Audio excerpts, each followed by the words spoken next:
thousands and thousands in your own states, or the law-abiding, working, undocumented folks in your states? And I'll let you each go ahead and give that answer. We'll start with Governor Pritzker. Thank you very much, Congressman Garcia. There are 770,000 people who stand to lose their health care in the state of Illinois, perhaps even more, depending on how this bill turns out. And I can tell you that there are people who are dependent upon Medicaid and Medicare to survive. I am deeply, deeply concerned about the deaths that will occur as a result of the cuts, not to mention that we're taking away SNAP benefits from families that need it most, and children. Veteran services, people who have PTSD, who need to see their therapist at a certain time, now have to wait much longer periods of time because of the threat of this bill. So I'm deeply concerned. DOJ has taken away one of our facilities in the state of Illinois already. It's a huge problem, and that is the threat. Thank you, Governor Walz. Yeah, thank you, Congressman. In Minnesota, in 2023, we were ranked as the top state for healthcare, home of the Mayo Clinic. We have more people covered almost than any other state. This bill would take 250,000 people off of healthcare, make it more difficult, reduce the outcomes we're getting. 40% of those are children receive their care through that way, and over 70% of nursing home patients. It would be catastrophic, and the state has built it up to improve lives of all of our citizens. Thank you. And finally, Governor Hochul. Healthcare is a basic human right, and I'm proud in the state of New York that 95% of people in our state have health care coverage. But these devastating cuts will throw off at least 1.5 million New Yorkers, and not just those individuals, but when hospitals and rural down, the entire community will lose important services. So this will have a ripple effect through our economy and hurt more than just the people who lose their Medicaid, and it is devastating and absolutely unwarranted. And we encourage everyone to stand up, speak up on behalf of their constituents, especially those from the state of New York who represent rural areas. They're counting on you. Thank you. Governors, I thank you, and I yield back. Chair now recognize Mr. Biggs from Arizona. Thank you, Mr. Chairman. I get a kick out of you sanctuary state, county, city leaders who talk about having to deal with the border crisis. Cracks me up, actually. But at least, Governor Pritzker, you did call it a crisis in your statement. I appreciate that. Ultimately, as you said in your statement, you received 50,000 illegal aliens into Cook County. And Governor Hochul stated that New York received about 220,000 illegal aliens. That's fantastic that you know those numbers roughly. Now I want you to imagine you're a southern Arizona community of about 80,000 people, sitting right on the border. And over the course of the Biden administration, a couple of million people came through your little town. And I quote you, Governor Pritzker, Illinois didn't ask for this crisis. And I'm going to tell you, neither did Yuma, Arizona. Its lone hospital, only hospital, couldn't handle the influx, nor could its single food bank, its law enforcement, its schools, and other services and infrastructure. That was a failure, you're correct, on the part of the federal government under Joe Biden. That's all stopped now. That's all stopped now. Because it didn't take a new law, it took enforcement of the current law. But you know what drew a lot of those people? Because you might have been down there once. I've been down there dozens of times. I've taken more people from Congress down there than anybody else here. And you know what those people told me? They're coming here because they wanted to get to places, and they would name Chicago, and they would name New York to me. And I'd say, why the heck are you crossing here and not crossing at Del Rio? Because you guys offered sanctuary policies. They believed that they would be protected in your jurisdictions. And now that these millions of illegal aliens are here, permitted to get here by the Democrats and the Biden administration, your jurisdictions actually hinder the enforcement of immigration laws because of the sanctuary policies you've adopted. And then you have the temerity to complain about the influx of illegal aliens that strain your social services. Well, you did that. That's not even an unintended consequence. That's what it is. So I'll ask you, Governor Walz, do you agree with your Attorney General's opinion stating that it's not lawful for Minnesota counties to hold people for immigration authorities, even if there is an immigration warrant? Do you agree with his statement? That's his statement. It's not yours. I just want to know if you agree with him. Yeah, well, I know you know this, Congressman, that all 87 Minnesota counties follow federal law. I don't know that. I just want to know. I don't know that. Why would I know that? I haven't got the I'm just chance going by to- your Attorney General. I haven't He got the says not chance to to do explain it. it. Do you agree with the Attorney General? That's all I'm asking. The Attorney General is elected independently in Minnesota. Nothing in his opinion allows it. In Minnesota, So are you telling me Congressman, you disagree with him? Could I You have 20 disagree with him? seconds just to say? I just want you to answer the question. You're not answering the question. I served here, Congressman, and there's the respect to the witnesses to just be able to speak. Yeah, there is, and there should be respect, and that respect from the witness should be to answer the question. Our counties and jurisdictions can do whatever they deem necessary. They have to. Do you agree with before your Attorney federal- General? Apparently, we don't know, because you're not going to answer. You're going to be oblique about it. So, That's unfair characterization. I'm trying to answer. I'm not the Attorney General of Minnesota. do you but I- agree with his memo? And It does you're killing nothing- time because you're filibustering. Do you agree with his memo? That's all I'm asking. Nothing. And you don't want to even answer it. You just say, oh, you know, maybe yes, maybe no. I don't know. Let's go to you, Governor Pritzker. A lawsuit was filed against you in the state of Illinois, and you responded. Your response to the claim is that Illinois has a quote constitutionally protected choice not to assist federal authorities with deportation, close quote. Give me the constitutional reference you're making there. What are you referring to? Congressman, I don't know the lawsuit that you're referring to, and I don't know that I was the respondent in that lawsuit. I can say that This is from the response filed on your behalf. So you didn't read the response? Well, let me then ask you, if that is the response officially of you, how is that consistent with Arizona versus U.S.? It's not. How is it consistent with 8 U.S.C. 287 D3? It's not. Let's just cover the last 18 seconds. When you guys say you say we do give these people the information only on a criminal warrant. Is there any distinction in 8 U.S.C. 1373A, 1324, 1324C that says, yeah, you don't have to give information, you don't have to provide the body, you don't have to respond to the ICE detainer? Is there anything in there that says there's a distinction between the criminal law, the criminal warrant, the criminal detainer, and a civil warrant, civil detainer? Is there anything in there? The answer is no. I'll answer for you. You do violate the law. You are sanctuary cities. And every one of you sitting there, if you don't know that by now, you should know it walking out of here, that you are actually committing a federal crime every time someone does that, because you don't have the authority under federal law or under the Constitution to negate even a civil warrant for someone who's violated a federal offense when you get a detainer notice. Yield back. Chair recognizes Mr. Frost from Florida. Thank you, Mr. Chair. All over the country, people are protesting nonviolently President Trump's treatment of immigrants, and they are right to. And I think it's important that we are clear as leaders about what's going on in this country right now. There is no mass deportation campaign. Deportation is a process that is not being followed right now. What's going on is people are being snatched up in the middle of the streets, trafficked, kidnapped in the middle of the streets, trafficked to other countries without due process.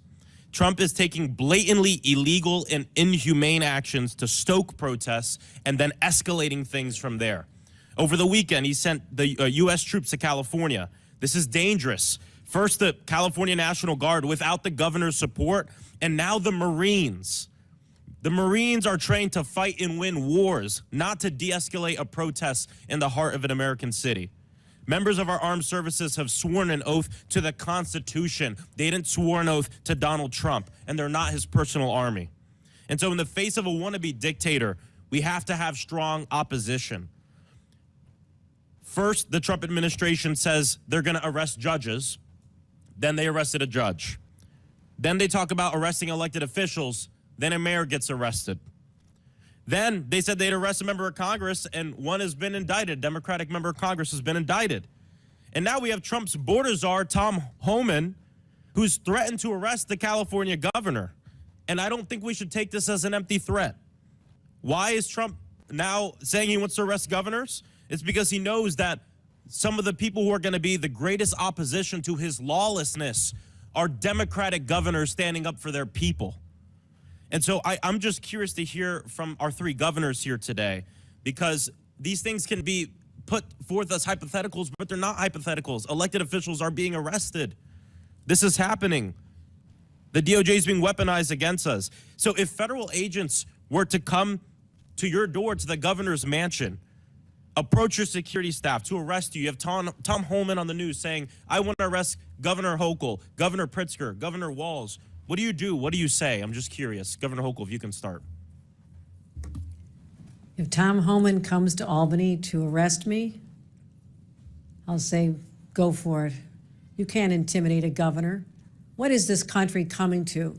When people can threaten us on social media and on cable news and try to stop us from doing our jobs, we're here on the front lines every day, fighting to defend our rights, our values, and the public safety of our residents. And so anything threatening our responsibility is an assault on our democracy, nothing short of that. Thank you, Congressman. Let me begin by saying I have the highest duty to protect the people of my state. And indeed, if Tom Homan were to come to try to arrest us, I can say, first of all, that he can try. I can also tell you that I will stand in the way of Tom Homan going after people who don't deserve to be frightened in their communities, who don't deserve to be threatened, terrorized. I would rather that he came and arrested me than do that to the people of my state. Well, thank you, Congressman. And I was just sitting here listening today again. There's many of you in here, friends on both sides of the aisle that I served here. The job of governor is very different than the job you're doing, but we need you. We need to work together. No one here wants to hear these horrific stories, but we have a job to do on limited resources. And equating that not doing ICE's job means we're not cooperating, we're patrolling our highways. I'm proud that Minnesota's a state third lowest in traffic deaths. If we start doing all the things at ICE, and nothing we do precludes them from doing their job. And so threatening and political, and I did not realize, I guess, I watch it, I didn't realize how much animosity there's here. We have a responsibility to the American public to work together, and I think threatening arrests on elected officials, Congressman, it doesn't help any of us. And Governor Pritzker's right. Yeah. Our citizens are scared and angry, and it's not necessary. We can fix this with a bipartisan border bill. Help us out. Thank you, Governor. I want to end by saying former Governor and now Secretary of Homeland Security Kristi Noem just last year said that federalizing the National Guard would be a direct attack on states' rights. And now she's cheering it on. President Trump has consolidated power so much in his own party, there's little to no, pretty much zero, opposition left to his lawlessness. We hear it in this room right now. And the last thing I want to say, too, is what's going on right now is not just a distraction from the fact that they want to pass a massive tax break for the richest Americans and take away services and things from working families, but it's to enable it. These aren't two different stories, because the only way you rip away health care from 15 million Americans in this country and not feel like you have to fear for your job or that you're going to be protested every day is by scaring the people and suppressing their First Amendment right. What's going on in Los Angeles and what Donald Trump wants to do around the nation is directly connected to the fact that he's going to take away health care from all of these people, 15 million Americans, to benefit people like him and his donors. And it's shameful. These aren't two different things. It's the same thing. I yield back. Chair recognizes Mr. Higgins from Louisiana. Thank you, Mr. Chairman. Governors, I guess thank you for being here today. This was staged to be it was bound to be, political conflict here. But I like to get pretty real with each of you. I know Governor Walz pretty good. He and I came to be, believe it or not, America, Governor Walz and I came to be quite friendly. I consider him a friend for many years. And it was fascinating that we disagreed on almost everything politically. I doubt there was a vote we had in common, but I'm pretty sure I could call Governor Walz and get a straight answer, even now, at least in private. But in a setting like this, it's difficult to get a straight answer because you're being viewed so closely. All of us are. So I'm going to try and be real with you. And Governor Pritzker, I don't know you. Governor Hochul, I don't know you. I can tell you that that you strike me as extremely political, and rather arrogant, quite smug, good lady. And this is a serious topic, man. We have hundreds of thousands of Americans dead from fentanyl that came across our border. Our nation suffered generational trauma for 4 years from open border policies. And we listened in ad nauseum, speech after speech after speech about how Mayorkas, who struck me as equally smug in many horrific meetings, said we need more money, we need more laws. We never needed more money. We never needed more laws. We needed an executive branch that had the will to enforce the law and thus end the trauma that the American people were continually suffering at our southern border. Now, the impact of that policy remains, and sanctuary cities are a large part of this thing. Now, I don't know the life of you three, your background. I don't know if you've held the hand of a mother or father had to deliver to them the news that their child had been killed by a violent criminal.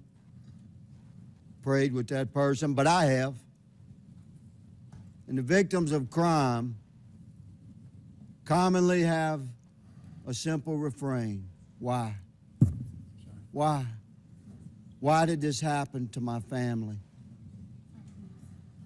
And I'm going to ask you, Governor Pritzker, and you, Governor Hochul, what do you say to those people when, have you ever had the courage to speak with one in person, in private, without cameras, and when they ask you why was this horrible person invited to Illinois or New York? Why do your sanctuary policies encourage, why did this guy that killed my daughter, why was he in my state? Why? Representative. Don't tell me it's limited resources. Representative. Don't tell me it's limited resources. I'll let you know when it's time for you to answer the question, madam. Okay. Don't tell me it's limited resources, because we're talking about the resource of righteousness and goodness. And God controls the bank of righteousness and goodness. And there's no limit to that withdrawal. Governor Pritzker, what do you tell a family when they ask you why? Why was this murderer in my state that came here across the border illegally and was encouraged to come to my state by your policies? Go. You said invited or encouraged. 50,000 people invited and encouraged by 50,000 sanctuary people were policy. shipped to my state Yes. by a Don't border beat around state the governor. bush. Own it, man. I'm not beating Own around. it. I'm telling you, 50,000 people were shipped to my state by a Would you ship Republican them back? border state governor. 50,000 is a smidgen. We have 15 million cross the border. I understand. I'm glad they bust some to your state. I have been clear your sanctuary about policies favoring border Governor security. Hochul, There was a I'll give bill you the last last year couple of on that seconds very here. subject, sir. On the Governor question of Hochul. what And I'd you say to oppose that it. family, I would say my heart is breaking for you. I'm a mother. When you describe the pain of a family like that, I've been there. I have held victims' families in my That's a arms. good start. And I'll tell you Mr. this, Chairman, you appear to my be a time has religious expired. I person, yield. but we are called. Gentleman's time's expired. Chair recognizes Ms. Lee from Pennsylvania. Mr. Chairman. Well, I recognize the ranking member for unanimous consent. Okay, a couple of things. One, I want to raise a point of order. It is against the rules to attack or to breach the decorum with respect to our witnesses. You can't. Well, the ranking member has You look a different like this, definition or you of look attack like than I that. do. You That's look for like sure. this. You cannot criticize the countenance of a witness when they come before the committee. You can raise issues, no question, but you cannot personally attack a witness. That is not within the rules. That is not in accordance with decorum here. And I would raise that same concern if Did the ranking one of member our not members call was us Nazis? attacking. All right. Secondly, Proceed with secondly, unanimous consent. Secondly, unanimous consent. I have asking unanimous consent to submit a document entitled "Trump Wants to Cut Funding to Sanctuary Cities and Towns, but They Don't Actually Violate the Federal Law." Without objection to order, Chair now recognizes Ms. Lee from Pennsylvania. Yeah, thanks, Mr. Chair. It's always funny the lack of decorum that we get, and people we do drop the gentleman act here oftentimes when attacking women who aren't able to defend themselves with equal time. But that's kind of the theme here, right? Attacking Americans or people who are not able to defend themselves, or at least who Republicans hope can't defend themselves. And that's what we're seeing essentially in Los Angeles. So I would say that this hearing is quite timely. What's happening with ICE and the military in Los Angeles is terrifying and is directly caused by Trump's policies and his cruelty. It was Trump's overzealous ICE agents who started this specific incident. And now they want us to get bogged down in arguing over the right types of protest or the right types of way or the right way to defend yourself, the mythical perfect type, so that we could ignore that Trump is the one who is escalating all of this. Trump is the one who ordered in thousands of National Guardsmen over the objection of Governor Newsom, something that hasn't been done since 1965. Trump is the one deploying Marines, not on an enemy abroad, but on the American people who are exercising their First Amendment right in this instance. The only opportunity they have to defend themselves against lawless lawmakers who are imposing cruelty upon them. For a party of so-called law and order folks, they sure are stampeding over people's constitutional rights and intentionally inciting more chaos, more fear, more anxiety, and increasing the likelihood that people will get hurt. In the end, what's happening in Los Angeles is just one of many incidents where Trump and his administration have not given a single damn about people's safety. For one, the ICE and DHS agents that are arresting people and raiding places often don't even have any kind of uniform or identifying badge. They're masked and they're in unmarked cars. Ms. Perryman, just briefly, why is it so dangerous to have masked, plainclothes ICE agents arresting people? So I'll just thank you, Congresswoman, for your question. I'll go back to what I said before, that we know our Constitution recognizes and our country recognizes the importance of trust between local law enforcement, the federal government, and governors. And what we're seeing here is a breach of trust. It's an escalation, and it's dangerous for the American people.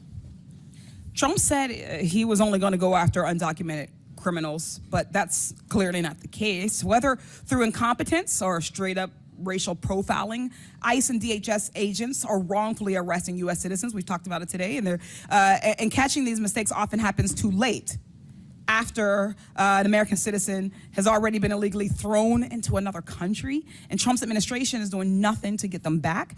These agents are also going into previously protected spaces, as we've discussed, like churches and schools and hospitals. DHS agents tried to get into an elementary school by lying that they had the permission from the parents. That is a cartoonish level of evil. ICE also arrested a Massachusetts high school senior, Marcelo Gomez da Silva, on his way to volleyball practice. Governor Walz, you're a former teacher and coach. Do you think these kinds of actions create instability for students? And do you worry about increasing anxiety of kids coming to school? Well, thank you, Congressman. I certainly do. Creating that safe environment where our kids can come and the expectation is to learn, they certainly do.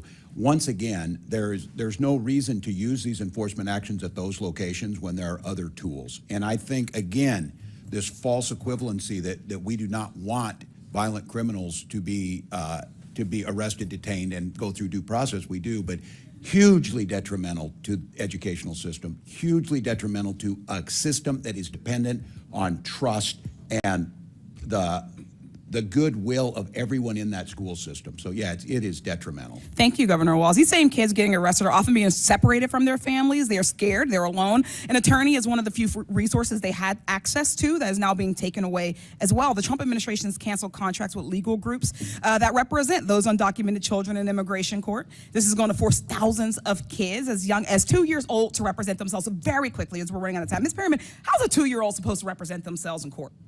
A 2-year-old can't represent itself in court, him or herself in court.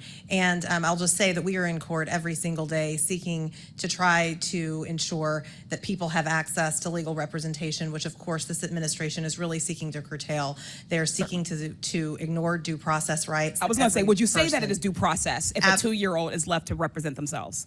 Absolutely. It's a flagrant violation of our Constitution. It's also something that shocks the conscience. We'll leave it there. Thank you. I yield back. The witnesses have requested a 15-minute bathroom break, but before we do that, I'm going to go to Dr. Fox for 5 minutes of questions. After Dr. Fox, we'll take a 15-minute break for the witnesses, and then we'll start back with Mr. Kassar. So Chair recognizes Dr. Fox from North Carolina for 5 minutes. Thank you very much, Mr. Chairman. Governor Walz, as you're aware, Minnesota saw the largest COVID-19 fraud scheme in the nation. The so-called nonprofit Feeding Our Future falsely claimed to have served 91 million meals to children, for which it received nearly $250 million in federal funds. According to the FBI, the $250 million in federal taxpayer money was, quote, funneled into luxury homes, cars, and lavish lifestyles while families struggled. In March, 2 individuals were convicted in connection with this case, and I understand related investigation continues. The FBI stated that, quote, the egregious fraud uncovered in the Feeding Our Future case represents the blatant betrayal of public trust. The FBI will not allow criminals to rob federal programs and walk away unscathed. We'll expose their schemes, dismantle their networks, and ensure they face the full weight of justice. Do you support the federal government's efforts to bring to justice those who stole federal taxpayer money at the expense of hungry children in your state? Thank you, Dr. Fox, wholeheartedly. And this is a great example. When the federal government works with the state, we reported it, they prosecuted them, they are in prison.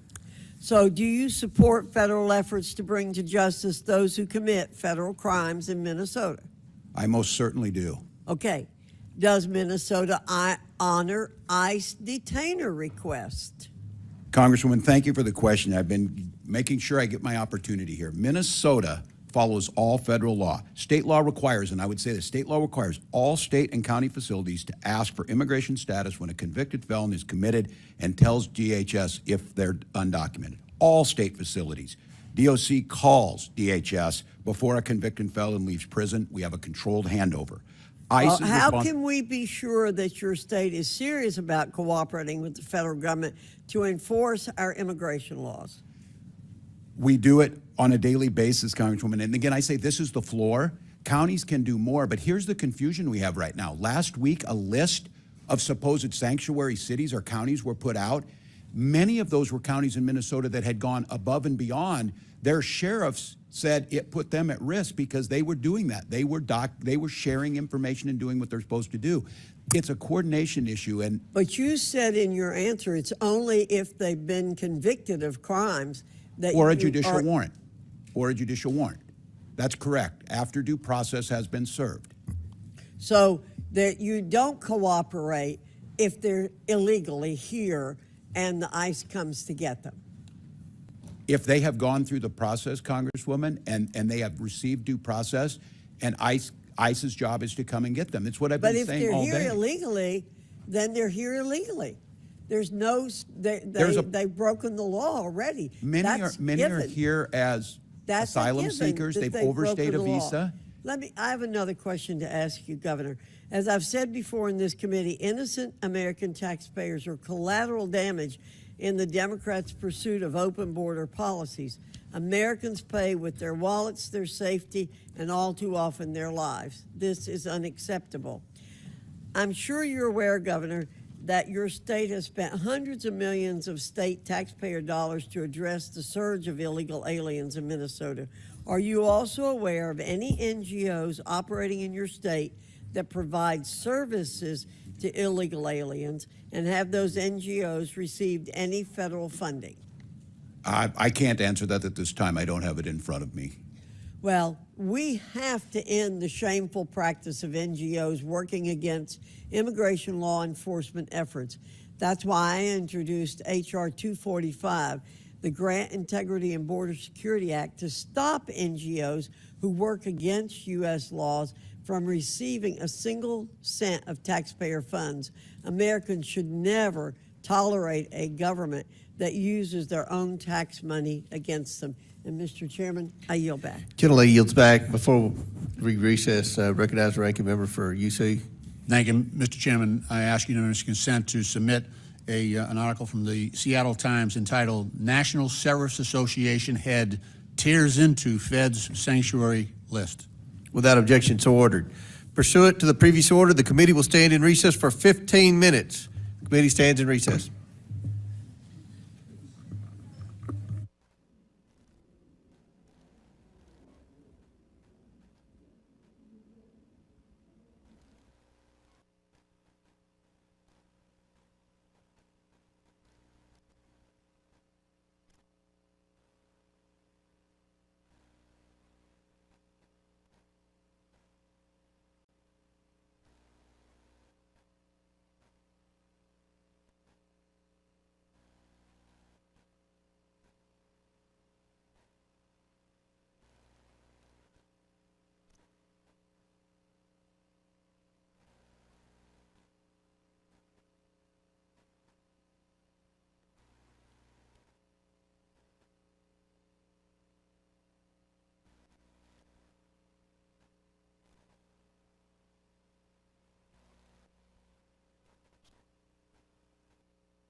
nuclear weapon.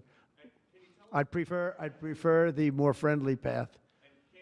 What the Israelis told you that made you start to evacuate the dependents of servicemen and women who are stationed in the They Middle didn't tell East. me anything, but I said, look, there's a chance of massive conflict. We have a lot of American people in this area, and I said, we got to tell them to get out because something could happen soon. And I don't want to be the one that didn't give any warning and missiles are flying into their buildings. It's possible. So I had to do it. You know, I had the choice. Do I do it or not? Doing it has its downside, but it also has its upside. Like, you're going to save a lot of lives if it should happen. Hopefully that doesn't happen. Right? Thank you.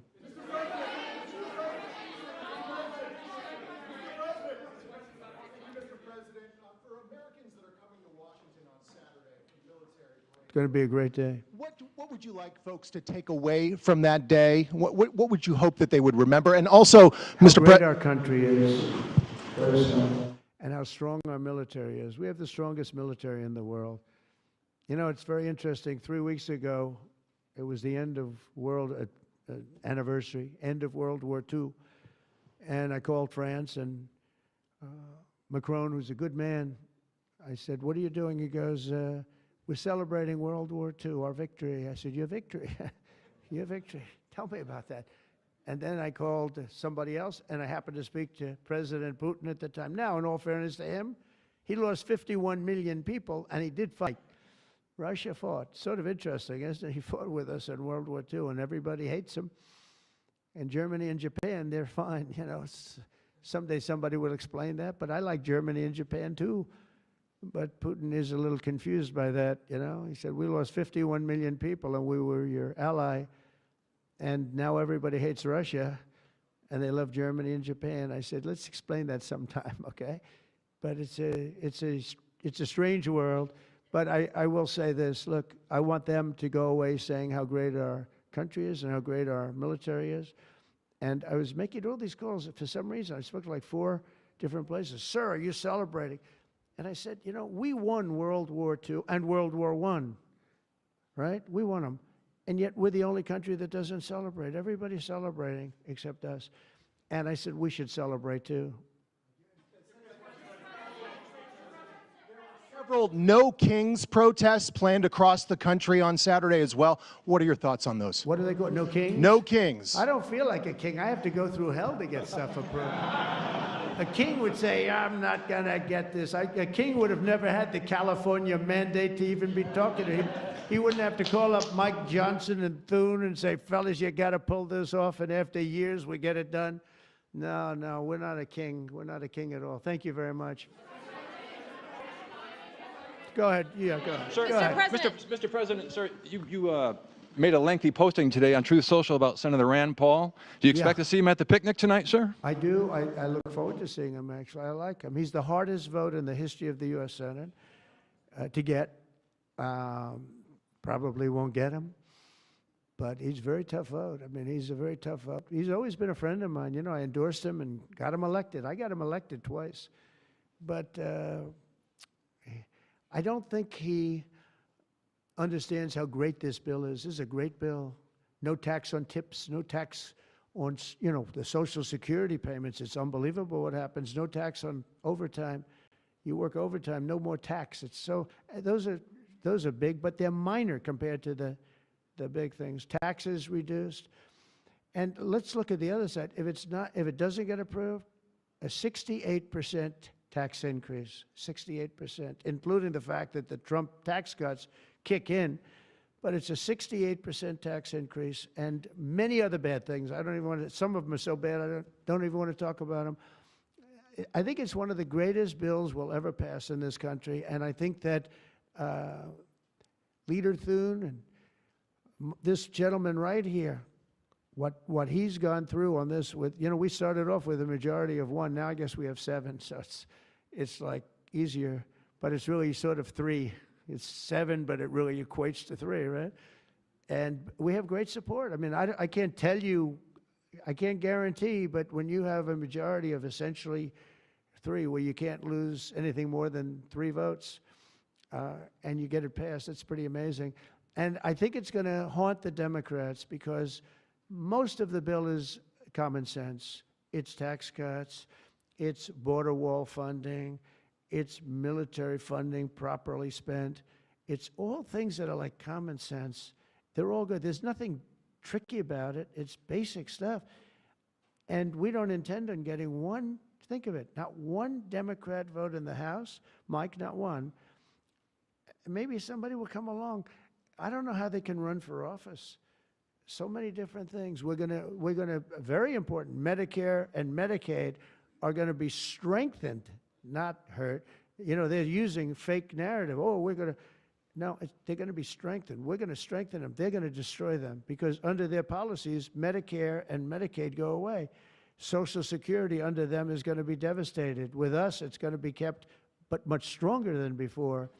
And very interestingly, I saw this and I proved it because for 4 years, I never heard Medicare, Medicaid, or Social Security.